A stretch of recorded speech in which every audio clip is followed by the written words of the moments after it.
Hello everyone, कैसे हो सब? बढ़िया जी सर। मैं आपका बड़ा भाई, आपका दोस्त अनूप गोयल एक बार फिर आपका स्वागत करता हूँ सी सीट के आपके लेक्चर्स के अंदर, जिसके अंदर सर हम लोग देख रहे हैं वेरियस इंस्टीट्यूशंस। कुछ एक इंस्टीट्यूशंस सर हम लोग डिस्कस कर चुके हैं, लाइक आरबीआई क्या होता है सर, नीति आयोग क्या होता है सर, सीसीआई क्या होता है सर, ये सब चीज़ें हम लोग देख चुके हैं। इनकी वर्किंग स्ट्रेटजी कैसी है सर, इनकी पावर्स क्या हैं, फंक्शंस क्या हैं, किस तरीके से काम करते हैं सर, कौन इनका चेयरपर्सन होता है, कब ये एस्टेब्लिश हुए सर, ये सब हम लोग डिस्कस कर रहे हैं सर। हम लोगों को लास्ट लेक्चर में डिस्कस भी किया कि इन चीज़ों को हमें दो जगह डील करना है। दो जगह कहाँ पे सर? एक तो सर जो ये इंस्टीट्यूशन वाला हमारा सेक्शन चल रहा है यहाँ पे, और सर जितना भी इनका रिसेंट जो डेटा है सर वो हमें डिस्कस करना है। कहाँ पे सर? वो सब हमें करंट अफेयर्स में भी डील करनी है। वहाँ पे सर क्या होगा, जितना भी करंट डेटा जो आपका रिसेंट का है वो आपको सर रीड करना पड़ेगा, मेमोराइज करना पड़ेगा सर, क्योंकि वहाँ से आपके लिए क्वेश्चन बनता है सर। किसके लिए? करंट अफेयर्स के अंदर क्वेश्चन बनता है सर। करंट अफेयर्स के अंदर जो क्वेश्चंस आएंगे वहाँ पे आपके ये सारे इंस्टीट्यूशंस एज इट इज़ फिर से करवाए गए हैं, जिसमें आपको रिसेंटली इन सब के अंदर क्या क्या घटनाएं घटित हुई हैं, क्या क्या चीज़ें चल रही हैं, स्ट्रेटजी में क्या चेंज किया, क्या क्या प्लानिंग्स ये लोग करते हैं, वो सब चीज़ें सर वहाँ पर बताई गई हैं, वो हमें लर्न करनी है। इसी सिक्वेंस के अंदर सर आज हम लोग स्टार्ट करते हैं हमारा insolvency and bankruptcy board of India, IBBI, insolvency and bankruptcy board of India. Sir insolvency and bankruptcy board of India ये है क्या सर? देखो हमारे इंडिया के अंदर क्या था सर, हमारे इंडिया के अंदर पहले लोग बाग पैसा ले तो लेते थे आराम से भाई। जब कोई उधार लेने आया तो बोलेगा काको जी उधार दे दो, तो बोले ठीक है कोई बात नहीं। वो काको जी बोलेगा 4 बार तो सामने वाले ने बोला चल कोई बात नहीं यार, इसको जरूरत है, भूखा मर रहा है, चल उधार दे देते हैं। वापस मांगने जाओ तो बोले जी तारो काको जी तो घरे को नहीं, मतलब आपके जो जाते आज जब वो सामान लेने आया, उधार लेने आया, तो आप उसके चाचा थे, और जब आप पैसे मांगने गए तो वो आपका चाचा बन गया। समझो इस बात को, क्या है इसके पीछे लॉजिक सर? पैसा देना, उधार लेना तो आसान था, बट रिटर्न करने का कोई प्रोसीजर इंडिया के अंदर नहीं था। लोग पैसा लेते थे और डकार जाते थे, वापस देने के नाम पे उनके कान पे जूं तक नहीं रेंगती थी। इवन वो लोग सपने में भी नहीं सोचते थे कि जो पैसे उधार लिए हैं वो वापस करने भी हैं क्या। इतने बुरे हालात थे हमारे इंडिया के पैसे वापस आने के मामले में। गवर्नमेंट ने सर क्या किया, टाइम पे बहुत सारे एक्ट्स बनाए हैं सर आपका, और IBBI से जस्ट पहले जो आपका था सराफासी एक्ट करके एक चलता था, जो सर वर्क करता था आपका इन सब मामलों के अंदर, जहां पे आपने कोई पैसा अगर उधार लिया हुआ है सर, उन सब पैसों के रिगार्डिंग वो आपके डील करता था। जैसे सर ये मेजरली ये जो प्रॉब्लम्स है वो कहाँ आती है? ऐसी प्रॉब्लम सर आती है जनरली बैंकिंग सेक्टर्स के अंदर। सर क्या हो रहा था, बैंक से लोग बाग लोन तो ले रहे थे धड़ल्ले से, बैंक मुझे लोन दे दो, बैंक मुझे लोन दे दो, बैंक मुझे लोन दे दो, लेकिन जब बैंक पैसे वापस मांगे तो जी कौन से पैसे, कौन सा लोन देंगे छोड़ के थोड़ी ना भाग रहे हैं, बिजनेस कर रहे हैं, धंधा मंदा है, अभी पैसा नहीं है, पैसे देंगे आपको, भाग नहीं रहे कहीं पे। और बैंक वालों के बेचारों के ना चाहते हुए भी जो NPA का कर्ज का बोझ था वो बढ़ता जा रहा था। NPA कंट्रोल नहीं हो रहे थे तो बैंकों की जो फाइनेंशियल पोजीशन थी वो क्या हो रही थी सर? वो कंटिन्यूसली सर खराब हो रही थी। बैंकों की फाइनेंशियल पोजीशन क्या हो रही थी? कंटिन्यूसली खराब हो रही थी। बैंक जो थे सर वो इफेक्टिवली वर्क ही नहीं कर पा रहे थे। ऐसा होने के कारण क्या हुआ सर, बैंकों के सामने सिचुएशंस ऐसी राइज हो गई कि अगर ऐसा चलता रहा तो कब तक हम लोगों का पैसा ऐसे ही डुबाते रहेंगे, लोगों से पैसा लेंगे, लोगों में बांट देंगे, वो पैसा वापस आएगा नहीं, बट जिन्होंने हमारे पास पैसा जमा करवा रखा है उन्हें हमें पैसा देना पड़ेगा। इसलिए क्या किया गया सर, ऐसी कुछ सिचुएशंस को फेस करने के लिए कि लोगों ऐसे तो लोग काम नहीं करेंगे, लोगों में यार मतलब चलो करो, क्या करोगे, पैसे नहीं दे रहा क्या करोगे, कोर्ट जाएंगे, चले जाओ कोर्ट, केस कर दो मेरे पे, कर दिया केस, चला गया कोर्ट में, जाओ आज सर तारीख पड़ी, अगली तारीख जी 3 साल बाद आना। आप कहाँ? अभी डिस्ट्रिक्ट फॉर्म में गया हूँ, डिस्ट्रिक्ट फॉर्म से मैं कहाँ चला जाऊँगा सर? इतने सारे कोर्ट बने हुए हैं, हाई कोर्ट सुप्रीम कोर्ट तक तो जाते जाते ही इतना टाइम लगता है, और उसके बाद सर हाई कोर्ट या सुप्रीम कोर्ट में आपका केस चला भी गया तो वहाँ पे नंबर ऑफ केसेस इतने चल रहे हैं साहब। आज केस फाइल होएगा तो जो भी उसके रिजल्ट्स आने हैं वो सर पता नहीं 10 साल, 20 साल, 30 साल, 50 साल कितने साल बाद आएंगे। मैं कौन? मैं बैंक का मैनेजर। आप कौन? आपने सर लोन लिया मेरे से, मैंने आपको बोला भाई साहब बैंक का पैसा डूब रहा है दे दो ना, कितना कर्जा ले रखा है? बोले जी 100 करोड़ का। मैंने कहा दे दो यार भाई साहब, 100 करोड़ का एनपीए खड़ा है, दे दो तो मेरा प्रमोशन हो जाएगा। बोले प्रमोशन हो गया क्या फायदा है? बोले कुछ नहीं, मेरी तनख्वाह 10% इंक्रीज हो जाएगी। एक काम करना, तू एक काम कर, तू ये ले 5 करोड़ लेना। क्या करेगा? मैं नहीं दूंगा, तू क्या कर लेगा? आपने बोला कि मैं नहीं दूंगा, तो आप क्या कर लोगे? मैंने कहा जी मैं केस करूंगा। बोले अच्छा केस तो आप कर दोगे, 2 साल बाद पता चला आपका तो ट्रांसफर हो गया और उसके बाद नया मैनेजर आ गया, उससे सेटिंग कर ली और आपके हाथ कुछ आया नहीं और वो जो एनपीए था वो एज इट इज पड़ा है। क्या करें? बड़ी विकट स्थिति थी। ऐसी सिचुएशन को सोल्व करने के लिए क्या किया गया? सर मैं अगर ऐसा करवा दूं, मेरे को कोई फायदा भी नहीं हो रहा, तो क्या करें सर? फिर सॉल्यूशन निकाला गया। बोले जो नॉर्मल प्रोसीजर आपका चल रहा है ना, वो प्रोसीजर बड़ा ही लेंदी है, वहां से पैसे रिकवर करने सर इजीली पॉसिबल नहीं है। तो क्या किया जाए सर? कुछ अच्छा कुछ नया ट्राई किया जाए। वो अच्छा और नया क्या ट्राई किया गया सर? वो था आपका IBBI, insolvency and bankruptcy board of India. ठीक है जी सर, चलो नोट करो आप ये जल्दी से।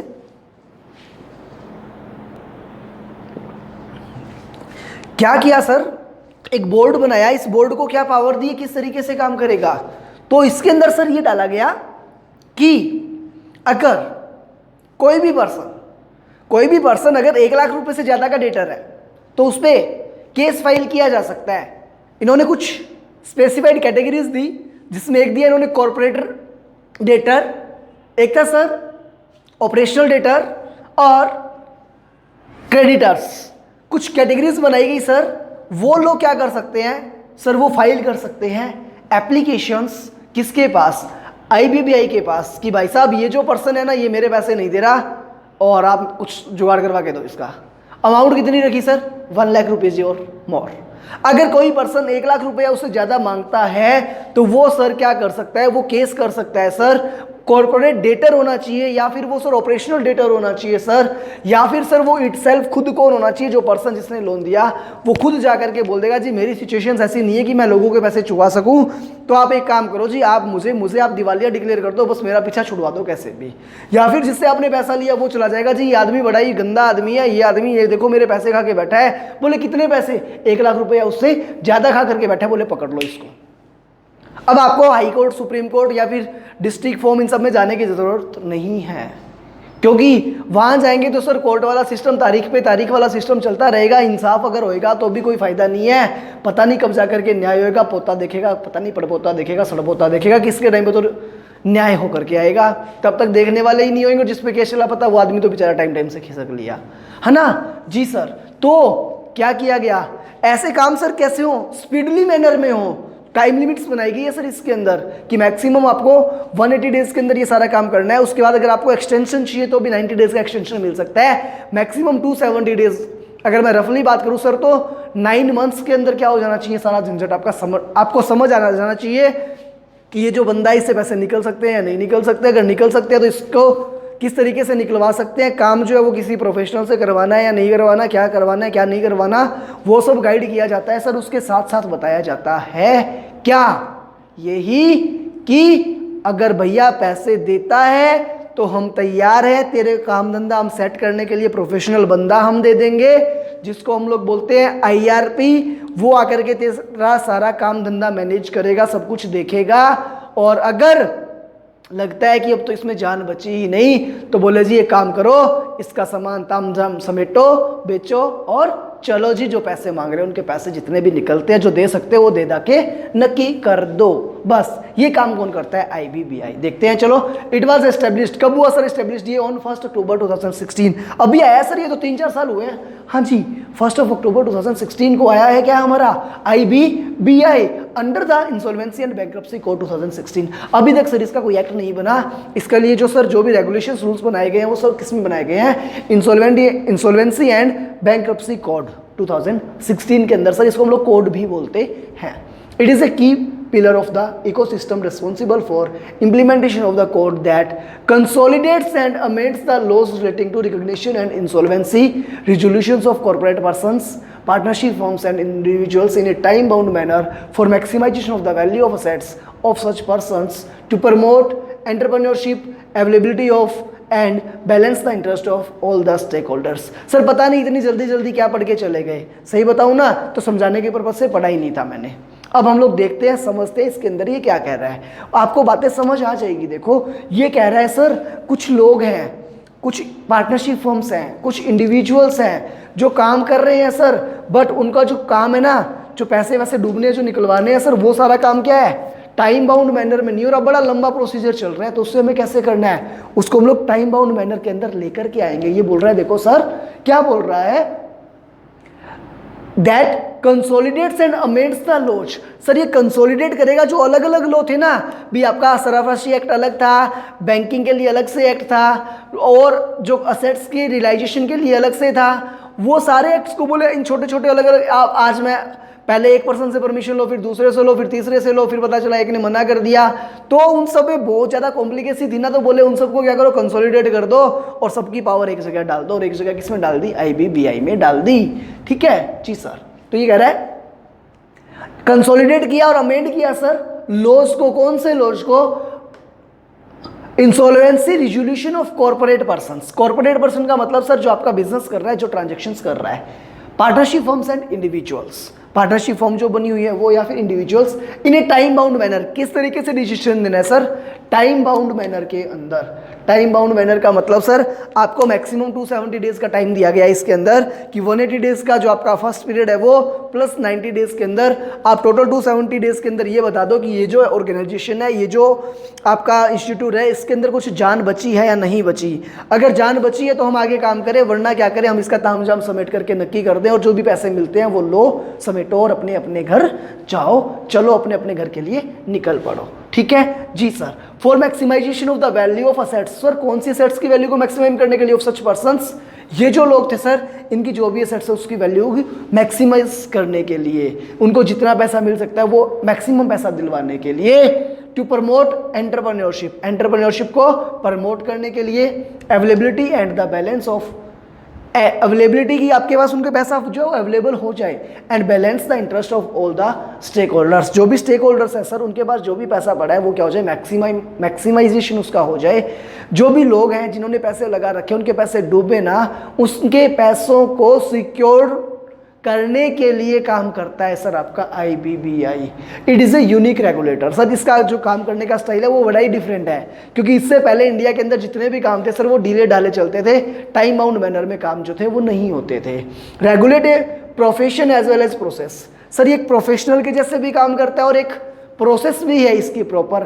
प्रोसेस कैसे है सर, सबसे पहले IRP डिक्लेयर करना पड़ेगा, फिर सारे लोग बैठेंगे, उनकी एक मीटिंग होगी, भी आप सारे आओ बताओ आप कितने कितने पैसे मांगते हो, 14 डेज का टाइम उसके अंदर होता है सर।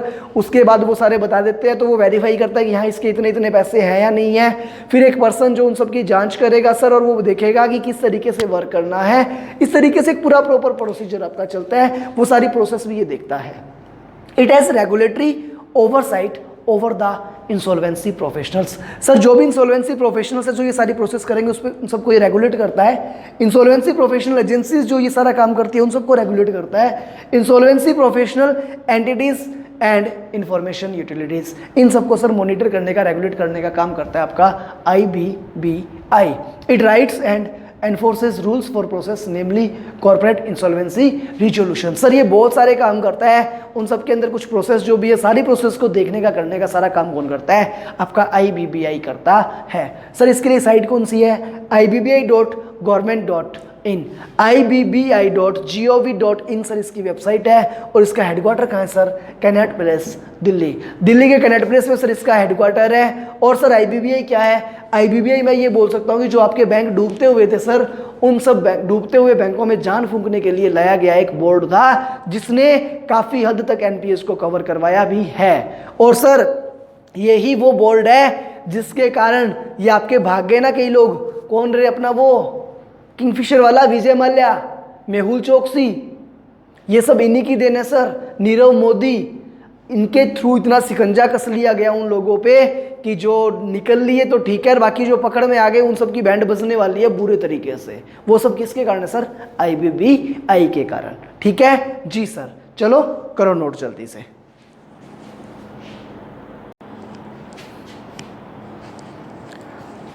हाँ जी, नेक्स्ट आता है हमारा NCLT, national company law tribunal. Sir NCLT क्या होता है? National company law tribunal. ये क्या है सर? सर ये एक ऐसा, ये आप इसको एक कोर्ट ही बोल सकते हो। जितने भी सर आपके सिविल मैटर्स होते, क्राइम वाले नहीं होते, वो सर इसके अंदर डील किए जा सकते हैं। सर एनसीएलटी लाने की ज़रूरत क्यों पड़ी? सर एनसीएलटी से पहले क्या था? कंपनी लॉ बोर्ड था, जहाँ पे कुछ एक पावर्स कंपनी लॉ बोर्ड को थी, बट उन पावर्स में कुछ एक कमियां थी। जितनी ताकत उनको चाहिए थी वो सब सीएलबी को नहीं मिली हुई थी। सर सीएलबी जो कंपनी लॉ बोर्ड था वो था आपका अंडर कंपनीज एक्ट 1956। उनके पास कुछ पावर्स तो थी, बट कुछ पावर्स की कमियां थी। जैसे अभी हमने जो लास्ट डिस्कस किया आईबीबीआई, वो आईबीबीआई को सर रेगुलेट करने के लिए जो भी सारी प्रोसीजर्स चलेगी वो सब कहाँ होती है सर? एनसीएलटी के अंदर होती है। तो एनसीएलटी के अंदर सर जो भी आपके सिविल मैटर्स हैं वो सारे जा सकते हैं। उन सिविल मैटर्स के रिगार्डिंग डिस्कशन हो सकता है। क्या होता है सर? ये कोर्ट के जैसी ही होती है। यहाँ पे अलग अलग बेंचेज बनी हुई हैं, उन बेंचेज में आप जा सकते हो, केस फाइल अपना कर सकते हो। सर यहाँ जाने का बेनिफिट क्या है? यहाँ जाने का बेनिफिट ये है कि सर यहाँ पे आपका जो केस है वो अगेन जल्दी शॉर्ट आउट हो जाएगा। आपको हाई कोर्ट और सुप्रीम कोर्ट का जो टाइम लिमिट्स जो है सर, जो लंबा एक प्रोसीजर चलता है, उन सब से आप बच जाओगे और जो आपका केस है वो जल्दी डिसाइड हो जाएगा। जो भी फैसला आना है वो जल्दी से आ जाएगा। स्पीडी मैकेनिज्म के अंदर सर आपका जो काम है वो हो जाएगा। ऐसा किसके अंदर होता है सर? एनसीएलटी के अंदर होता है। ठीक है जी sir. National company law tribunal constituted by, किसने बनाया सर इसको? इसको बनाया सर सेंट्रल गवर्नमेंट ने। जो हमारी सेंट्रल गवर्नमेंट है सर उसने बनाया किसको? एनसीएलटी को, अंडर सेक्शन 408। एनसीएलटी का सेक्शन सर कौन सा है? 408। कहाँ पे सर? कंपनीज एक्ट के अंदर। जो कंपनीज एक्ट 2013 आपका आया हुआ है सर, उसके अंदर सेक्शन नंबर 408 किसका है सर? एनसीएलटी का है। किसने बनाया सर एनसीएलटी को? सेंट्रल गवर्नमेंट ने बनाया। जो ये बन तो पहले ही गया था जब आपका कंपनीज एक्ट बना, बट नोटिफाई कब से किया गया सर इसको? 1 जून 2016 से सर किया गया इसको नोटिफाई। कब से नोटिफाई हुआ सर? 1 जून 2016 से आपका एनसीएलटी जो वर्क करने लग गया।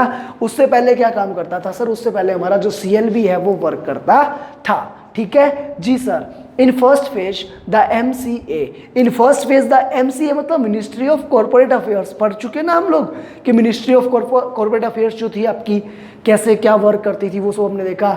Have setup 11 benches. Sir starting के अंदर एनसीएलटी की कितनी बेंचेस थी? 11, जिसमें से सर प्रिंसिपल बेंच या हेड बेंच कहाँ पे थी सर? प्रिंसिपल बेंच थी आपकी न्यू दिल्ली के अंदर। उसके अलावा सर जो 10 बेंचें थी वो कहाँ पे थी सर? न्यू दिल्ली, अहमदाबाद, इलाहाबाद, बेंगलुरु, चंडीगढ़, चेन्नई, गुवाहाटी, हैदराबाद, कलकत्ता और मुंबई। सर हेड ब्रांच कहाँ है? हेड बेंच कहाँ पे है? हेड बेंच न्यू दिल्ली में। उसके अलावा सर न्यू दिल्ली, अहमदाबाद, इलाहाबाद, बेंगलुरु, चंडीगढ़, चेन्नई, गुवाहाटी, हैदराबाद, कलकत्ता और मुंबई, ये सर 10 जगह इनकी बेंचेज बनाई गई। ठीक है जी sir. These benches will be headed by the president. इन सब बेंच का हेड कौन है सर? प्रेसिडेंट होता है। And 16 judicial members and 9 technicals member at different locations. Sir जो ये बेंचेस थी इसके अंदर 16 कौन से मेंबर्स हैं? आपके जुडिशियल मेंबर्स हैं जो जज वगैरह का काम करेंगे, और 9 कौन से टेक्निकल मेंबर्स हैं जो कोई भी टेक्निकल इश्यूज या कुछ टेक्नोलॉजी के रिगार्डिंग कुछ डीलिंग करनी है वो सब वो देखते हैं। इनके लिए सर अलग अलग एक्सपीरियंस, क्वालिफिकेशन सब कुछ बताया गया है कि कितना एक्सपीरियंस किस सेक्टर का इनका होना चाहिए, तो ये वो सब बन सकते हैं। वो सब आपके अभी सिलेबस का पार्ट नहीं है। जैसे जैसे आप आगे बढ़ोगे, आप एग्जीक्यूटिव में प्रोसीड करोगे सर, वहाँ पे आपको वो सारी चीज़ें भी देखने को मिलेगी। ठीक है जी सर। सर बात आती है कि एनसीएलटी को बनाने के लिए काम, देखो हमने जब भी देखा इंडिया के अंदर मोस्टली क्या होता है, कुछ भी अगर बनता है तो उसके लिए 4 आदमियों की एक कमेटी बना देते हैं। इसको सर बनाने के लिए किसका, कौन सी कमेटी थी? इरादी कमेटी करके एक कमेटी थी सर, जिसने एक आपका जो नींव रखी किसकी? एनसीएलटी की। सर एनसीएलटी में जो काम है वो तो 2002 के आसपास ही स्टार्ट हो गया था कि 2002-3 में इनको ये था कि हम लोग क्या करेंगे, हम लोग एनसीएलटी लाएंगे, बनाएंगे। बट कुछ इश्यूज रहे होंगे जिसके कारण इनको 10-12 साल लग गए कंपनीज एक्ट 2013 के अंदर जाकर के ये लोग प्रोविजन डाल पाए, किसके अंदर, एनसीएलटी का प्रोविजन सर ये डाल पाए कंपनीज एक्ट 2013 के अंदर। उससे पहले सर 10-12 साल इन्होंने उस पर काम किया होगा, वो सब आपको याद रखने की जरूरत नहीं है। किस टाइप के सर ये डिसीजंस देता है, सिविल नेचर के जो केसेस होते हैं सर वो जा सकते हैं किसके अंदर, एनसीएलटी के अंदर। क्या सर क्रिमिनल नेचर के जो डिसीजंस हैं, जो केसेस हैं, वो हम लोग एनसीएलटी में लेके जा सकते हैं? नहीं, क्रिमिनल नेचर के केसेस आप एनसीएलटी में लेकर के नहीं जा सकते। Only civil matters can be discussed in NCLT, ठीक है। Hello. Am I speaking to Mr. Umesh Mehta? Yes. What is this regarding? Hello, sir. I'm Swati Mishra calling from GHC Bank. So you have been a loyal customer. So we want to send you on a free trip to Australia. On this trip, you can take up to one guest. So who would you like to take along with you, sir? My wife. Oh, so sweet, sir. Uncle ji घूमना चाहते हैं और हमारा काम है उनको घुमाना. Sir, can you give me her name and your PAN card number, please? Yes. Her name is Parul Mehta. And PAN number is. Uncle ji ने अपने बैंक सिक्योरिटी क्वेश्चंस के सारे जवाब दे दिए. That तरीके. So, when are you sending us? When would you like to go, sir? July is a birthday, no? Oh, that's great, sir. I have selected July. To confirm the month of July, please help me with the 6-digit international travel code that we have just sent you, sir. हमारा बोलने का मतलब OTP था, लेकिन जब हम इसको international travel code बोलते हैं तो हमारा अंकल जी का जो दिमाग है 7 वेकेशन मोड में चला जाता है. 4 5 2 6 1. Thank you so much, sir. देखो, हमने अंकल जी के OTP से इनके बैंक अकाउंट में घुस के इनके रिटायरमेंट सेविंग्स के सारे पैसे ढाप लिए. You know, my wife will love this surprise. Yes, sir. This will be a big surprise. आपको क्या लगता है आपके साथ नहीं हो सकता? ये जमतारा है, सबका नंबर आएगा.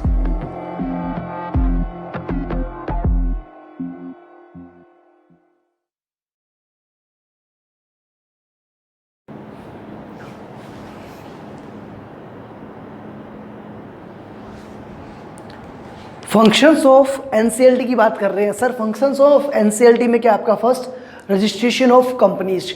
क्या होता है सर, कई बार बहुत सारे लोग क्या करते हैं, फ्रॉड करते हैं. फ्रॉड कैसे करते हैं सर, फेक कंपनीज का रजिस्ट्रेशन करवा लेते हैं. एक्चुअल के अंदर वो कंपनीज रजिस्टर्ड होती ही नहीं है, एक्चुअल के अंदर कोई वर्किंग वहाँ पे नहीं हो रही होती. बट क्या करते हैं सर, टैक्स को अवॉइड करने के लिए, कुछ मैनिपुलेशंस करने के लिए वो लोग क्या करते हैं सर, वो लोग कुछ ऐसे काम करते हैं, फर्जी कंपनियां बना लेते हैं और उनके साथ ट्रांजेक्शन्स किए हुए दिखा देते हैं. तो सर जो एनसीएलटी उसको पावर दी गई कि आप लोग क्या करो, जो भी कंपनीज हैं आप उन सब की कंपनी के रजिस्ट्रेशन चेक कर सकते हो, और रजिस्ट्रेशन चेक करने के बाद अगर आपको किसी भी कंपनी के रजिस्ट्रेशन के रिगार्डिंग, डॉक्यूमेंट्स के रिगार्डिंग कोई कमियां लगती है तो आप उस कंपनी को डी रजिस्टर भी कर सकते हो, आप उसको कुछ गाइडलाइंस भी इशू कर सकते हो, और आप सर उस कंपनी की जो भी एग्जिस्टेंस के रिगार्डिंग जो भी आपको डाउट्स है आप उन सब के बारे में प्रॉपर इंक्वायरीज कर सकते हो, और जो अप्रोप्रिएट एक्शन आपको लगता है वो आप ले सकते हो. किसके रिगार्डिंग सर, अगर कोई कंपनी जो है वो कंपनी क्या नहीं कर रही, वो कंपनी प्रॉपर वर्क नहीं कर रही, वो कंपनी फेक बनी हुई है, वो कंपनी मैनिपुलेशंस के लिए, मेल प्रैक्टिसेस के लिए बनी हुई है, तो ठीक है जी सर. ट्रांसफर ऑफ शेयर्स, कई बार क्या होता है सर, जो ट्रांसफर ऑफ शेयर्स है उसके रिगार्डिंग बहुत सारे डिस्प्यूट्स रहते हैं कि शेयर्स इसको ट्रांसफर आप नहीं कर सकते हो.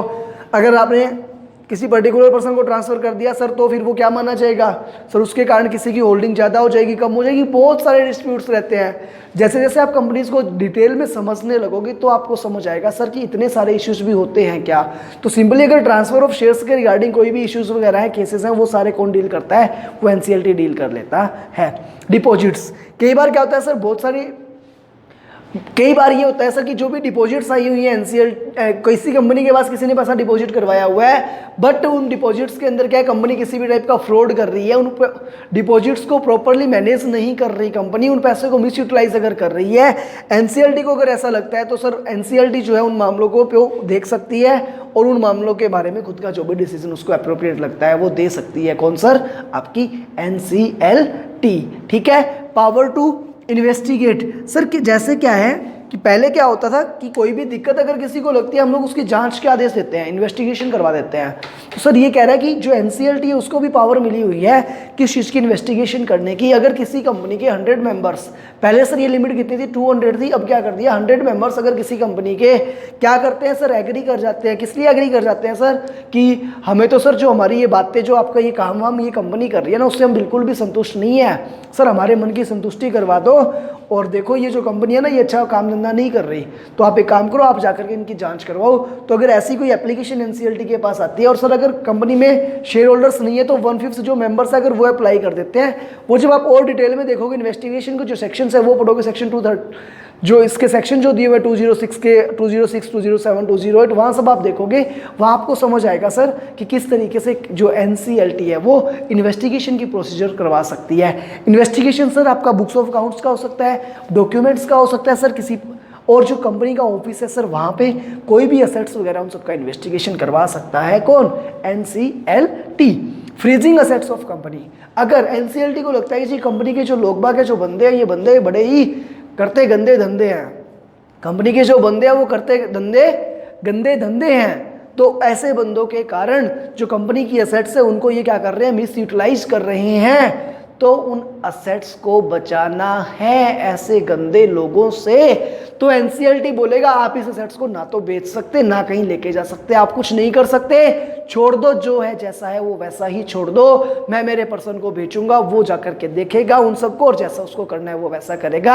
आज से आपकी कंपनी के इस असेट्स के रिगार्डिंग कोई भी राइट्स नहीं है, हम इस असेट्स को बेचेंगे और इन असेट्स को बेच करके जो भी इस कंपनी के क्रेडिटर्स उनको पेमेंट करेंगे।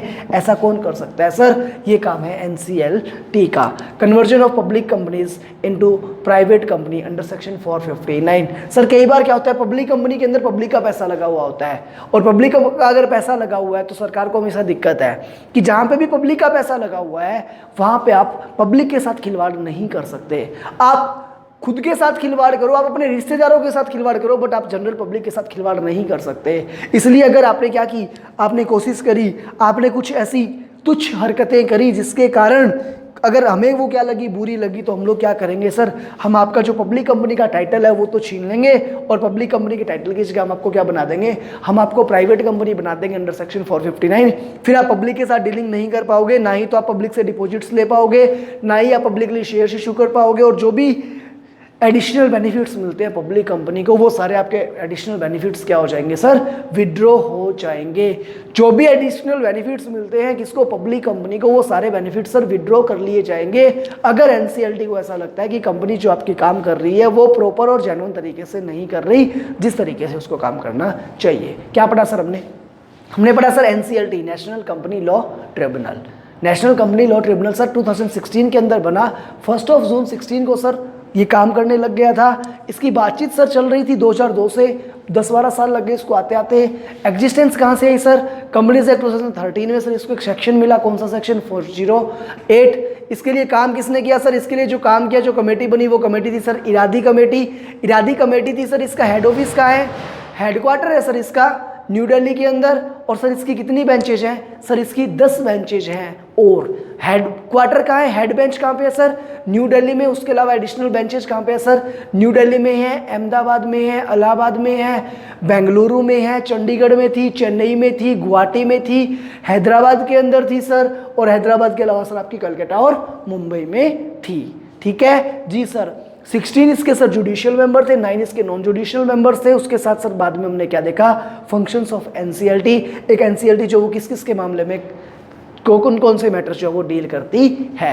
ठीक है जी सर। चलो मिलते हैं नेक्स्ट लेक्चर के अंदर, तब तक बाय बाय, गुड डे, पढ़ाई करते रहो। हाँ, जो आपका टारगेट है वो आपको भूलना नहीं है सर। टारगेट क्या है आपका sir, first rank in C seat. हमने जो सपना देखा है उस सपने को पूरा करने के लिए हम लोग काम करते रहेंगे सर। अफवाहें चलती रहेंगी, पेपर होंगे नहीं होंगे तो कब होंगे।